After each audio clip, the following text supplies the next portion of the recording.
মিন্টু ভাই, বাংলাদেশের লাস্ট ম্যাচে জনি নামার পর আমরা দেখলাম হচ্ছে জনি কিছু চান্স ক্রিয়েট করছে, কিছু থ্রু বল আসছে। ইনফ্যাক্ট হচ্ছে জনি নিজেও একটা শট করেছিলেন, যেটা হচ্ছে হোসেন শরীফ তিনি আটকে দিয়েছিলেন। এই চেঞ্জটা আজকের ম্যাচে কতটুকু ইম্প্যাক্ট রাখতে পারে, শুরুতে যেই চেঞ্জটা করলেন হাভিয়ার কাবরেরা?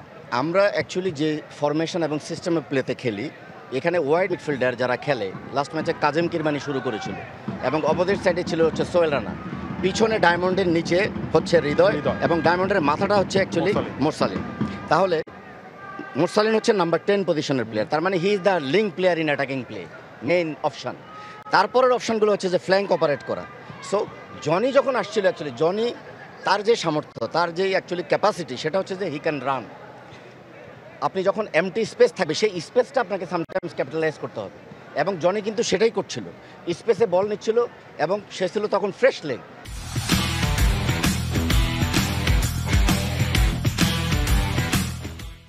সো ইজিলি সেই স্পেসটা সে ক্যাপিটালাইজ করে এবং ড্রিফট করে ভিতরে ঢুকে যাচ্ছিল, এবং সেখান থেকে কিন্তু সে কিছু ক্রস এবং কাটব্যাক আনার চেষ্টা করছিল, যেটা অ্যাকচুয়ালি আপনাকে প্রথম থেকেই করতে হবে বোথ দ্য ফ্ল্যাঙ্ক এরিয়া থেকে। সামটাইমস উইং যাবে, সামটাইমস হয়তো আইদার রাকিব অর হচ্ছে ফাইম যাবে। সো ফাইম যদি যায় তাহলে সেখানে হয়তো সোহেল রানা তাকে সাপোর্টে যাবে, আর অপোজিট থেকে কাজেম কিরমানি অর মুজিবুর রহমান জনি, তাদেরকে ভিতরে ঢুকতে হবে ওইখানে মোরসালিনের সঙ্গে ডুয়ো করার জন্য। সো এই জিনিসগুলো হচ্ছে tactical behaviour that you have to implement during the match. তার মানে যা দাঁড়াচ্ছে, বাংলাদেশে আসলে ফরমেশনাল চেঞ্জ আসলে ওই অর্থে আসে নাই, আপনি যদি হিসাব করেন। মুজিবুর রহমান জনি স্টার্ট করছেন, তাকে আমরা সাবস্টিটিউশন হিসেবে নামতে, মানে সাবস্টিটিউট হিসেবে নামতে বেশ কবার দেখেছি। সব বেশিরভাগ ম্যাচে তিনি যে ইম্প্যাক্টগুলো ফেলেছেন সেগুলো বেশিরভাগই অ্যাজ আ সাবস্টিটিউট। এই যে স্টার্টিং 11-এ জায়গা পাকা করার একটা সুযোগ তার সামনে, এক, এবং দ্বিতীয়ত হচ্ছে যে সাব হিসেবে অনেক সময় আমরা অনেক প্লেয়ারকে ইম্প্যাক্ট তৈরি করতে দেখি, যেটা হয়তো স্টার্টিং 11-এ সবসময় দেখি না। তিনি তার ক্লাবের হয়েও লাস্ট সিজনে কটা ম্যাচ স্টার্ট করেছেন, একেবারে হাতে গোনা 2-1টা পাওয়া যাবে, খুব বেশি পাওয়া যাবে না। তার জন্য একটা পার্সোনাল চ্যালেঞ্জও বটে, রাইট?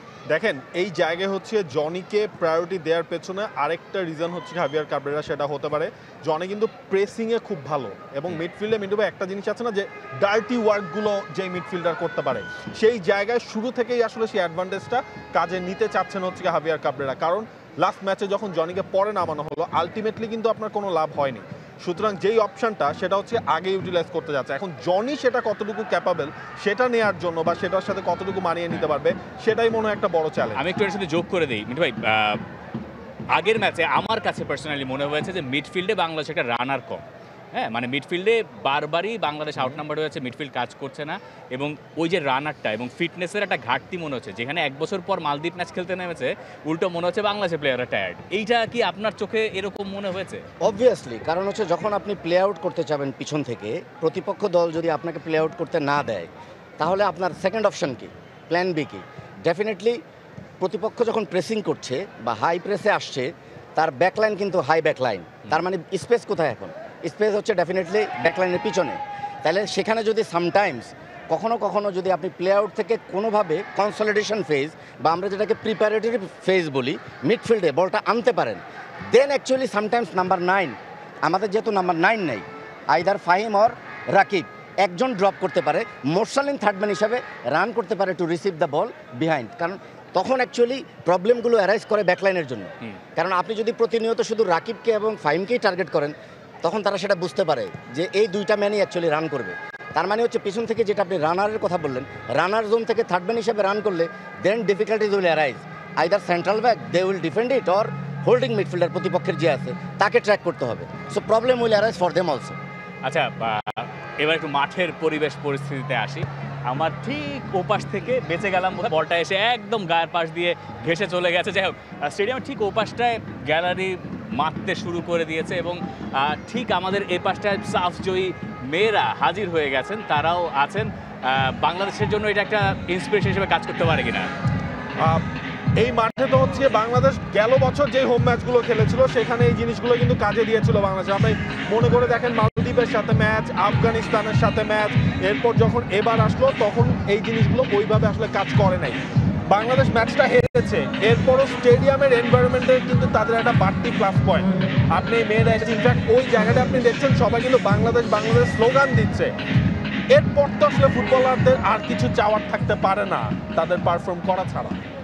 এবার মালদ্বীপের হিসেবে আমরা আসি। মালদ্বীপ তারা প্রথম ম্যাচে স্মরণীয় জয় পেয়েছে। মালদ্বীপের বেশ কয়েকজনের সাথে আমার কথা হয়েছে জার্নালিস্টদের সঙ্গে, তারা বলেছেন যে বাংলাদেশের বিপক্ষে এই জয়টা তাদের জন্য দারুণ স্বস্তির ছিল। এবং বাংলাদেশি প্রবাসী যারা ওই দেশটায় আছেন তারা আমাকে কয়েকজন জানিয়েছেন যে মালদ্বীপের লোকেরা তাদেরকে নিয়ে ঠাট্টা বিদ্রুপ করেছে, কারণ মালদ্বীপ বাংলাদেশকে এখানে হারিয়ে দিয়েছে। মানে এই ব্যাপারটার বাংলাদেশের এই প্লেয়ারদের তো তাদের জন্যও তো খেলতে হবে। এবং এই জিনিসটা কি হয়েছে আপনার মালদ্বীপের এই ফার্স্ট ম্যাচটার আগেও মালদ্বীপের মানুষজন আসলে খুব বেশি ইন্টারেস্ট ছিল না যে ওদের ফুটবল টিম একটা বাংলাদেশে খেলতে এসেছে বা এনিথিং লাইক দ্যাট। এই ম্যাচের রেজাল্টটা, লাস্ট ম্যাচের রেজাল্টটার পর কিন্তু মানে পুরো মালদ্বীপের মধ্যে ওই ফুটবলটা আবার একটু হাইলাইটসে এসেছে। 1 বছর ধরে দলটা খেলার মধ্যে নাই, তারপরও তারা যখন বাংলাদেশে যেয়ে বাংলাদেশের সাথে জিতেছে, ওই পাবলিক ইন্টারেস্টটা ক্রিয়েট হয়েছে মালদ্বীপের। এবং এটা যদি হয় সেটা কিন্তু বাংলাদেশের জন্যও কিন্তু একটা ব্যাড সাইন, যদি আজকের রেজাল্টটা ওই মালদ্বীপ তাদের ফেভারে যদি নিয়ে যায়। একটা চেঞ্জ, রাইট? একটা চেঞ্জ, সেটা হচ্ছে হামজা, তিনি ইনজুর্ড, সে কারণে আলী সুদাইন কোনো রিস্ক তিনি নিচ্ছেন না। সেই জায়গায় লাস্ট ম্যাচে নাম্বার 19 যিনি নেমেছিলেন আহমেদ রিজওয়ান, তাকে আসলে নামানো হচ্ছে ফরওয়ার্ডের পজিশনটা। মিঠু ভাই, মালদ্বীপের স্ট্রেংথটা কি? মালদ্বীপকে যতবার আমরা আগের ম্যাচে কাউন্টার অ্যাটাকে উঠতে দেখেছি, তারা বেশ ধারালো ছিল, কয়েকজন মিলে তারা উঠে যাচ্ছিল। তারা যদি ফিনিশিং টাচটা পেয়ে যেত তাহলে তো বাংলাদেশের হারের ব্যবধানটা আরো বাড়তেও পারতো। মালদ্বীপকে ঠেকানোর জন্য বাংলাদেশের ডিফেন্স আগের ম্যাচে যে ভুলগুলো করেছে সেই ভুল তো আরেকবার তারা এফোর্ড করতে পারবে না। না, এটা কখনো করা মানে কোনো অবস্থাতে পসিবল না। আরেকটা জিনিস হচ্ছে মালদ্বীপের যেটা স্ট্রেংথের জায়গা, সেটা হচ্ছে যে মালদ্বীপের ফরমেশন অনুযায়ী, যেহেতু তারা 4-2-3-1 ফরমেশনে লাস্ট ম্যাচটা খেলেছিল, অ্যাকচুয়ালি 4-2-3-1 ফরমেশনই হচ্ছে আপনাকে একটা সলিডিটি দেয় হলো ডিফেন্সিভ ট্রানজিশনে, at the same time attacking ট্রানজিশনেও কিন্তু আপনাকে অ্যাটাকিং পোটেন্সি দেয়। সো আপনি যদি তাদের দুইটা পিভট দেখেন, আমি যদি বলি একটা হচ্ছে আইহাম এবং নিহান, আইহাম এবং হলো নিহান, ভেরি গুড প্লেয়ার, এবং তাদেরকে থ্রু আউট 90 মিনিটস আমার কাছে কখনোই কিন্তু ক্লান্ত মনে হয়নি। এটাকেও জয়েন করছে এবং কিন্তু ডিফেন্সিভ ট্রানজিশনে কিন্তু তারা ডিফেন্সকে হেল্প করছে। সো আমাদের যেহেতু আমরা ফোর ডায়মন্ড মিডফিল্ড, আমাদের একটা পিভট হৃদয়, সো ডিফেন্সিভ ট্রানজিশনে অ্যাকচুয়ালি আমাদের এই সমস্যাটা মানে কিছুটা আমাদেরকে সমস্যায় ফেলে। তবে আমি আশা করবো আজকে হয়তো যেহেতু মুজিবুর রহমান যিনি প্রথম থেকে স্টার্ট করছে, ওর কিন্তু রানিং ক্যাপাসিটি অনেক ভালো। ইভেনচুয়ালি সোহেল, একটা সময় সোহেলেরও কিন্তু রানিং ক্যাপাসিটি অনেক ভালো ছিল। সো আপনাকে অ্যাকচুয়ালি অ্যাটাকিং ট্রানজিশন এবং ডিফেন্সিভ ট্রানজিশন বোথ ওয়েতে কিন্তু আপনাকে আপনার সেই অ্যাট্রিবিউটসটা মাঠে এক্সিকিউট করতে হবে। এই কাজটা যদি বাংলাদেশ করতে চায়, বাংলাদেশ বেশি অনেকটা সময় চায় নিচ থেকে খেলা বিল্ড আপ করতে। এবং আরও একবার গোলবারের নিচে মিতুল মার্মা আছেন। আগের ম্যাচে শুরুর দিকটায় একটু সেই কি মনে হয়েছিল তাকে, তারও তো একটা দায়িত্ব আছে সামনে থাকা ডিফেন্স লাইনটাকে ওই বিশ্বাসটুকু, কনফিডেন্সটুকু দেওয়া, অথবা ডিফেন্ডারদেরও দায়িত্ব আছে গোলকিপারের উপরে আস্থা রাখা, ওই ব্যাপারটা তাদের ভেতরে ঠিকঠাক থাকা। দেখেন লাস্ট ম্যাচে মিতুল মার্মা কি সাহস দেবে, শুরুর ওই ফাম্বেলগুলা মিতুল এতটা কনফিডেন্সের অভাবে ওই মোমেন্টে আসলে একটু ঘাবড়েও গিয়েছিল, তখন তো ডিফেন্ডাররা এসে উল্টো তাকে আরও সাহস দিয়েছেন। ওই জিনিসটা মনে হয় মিতুল মার্মাকে রিকভার করতে হবে, কারণ আপনি গোল খাওয়ার এটা বাদ দেন, গেল ম্যাচে মিতুল কিন্তু কয়েকটা সেভও কিন্তু আসলে দিয়েছে। হ্যাঁ, মিতুলের কাছ থেকে ইনফ্যাক্ট তপু বা 2 তপুর কাছ থেকে আমরা কিন্তু মিস পাসও কিন্তু দেখেছি। ওই জিনিসগুলো যদি হয়, লাস্টের দিনেই তো আপনার তপুর একটা মিস পাস থেকে একজন কিন্তু হচ্ছে সেই সুযোগটাই কাজে লাগাতে নিয়েছিল, মেবি হুসেন নিহান, তিনি আসলে সেই জায়গাটাই ছিল। এরকম মিস্টেক করলে মালদ্বীপের এগেনস্টে আজকের ম্যাচে আরো কস্টলি বাংলাদেশকে দিতে হবে। And click on the bell icon. Follow us on Facebook and Instagram.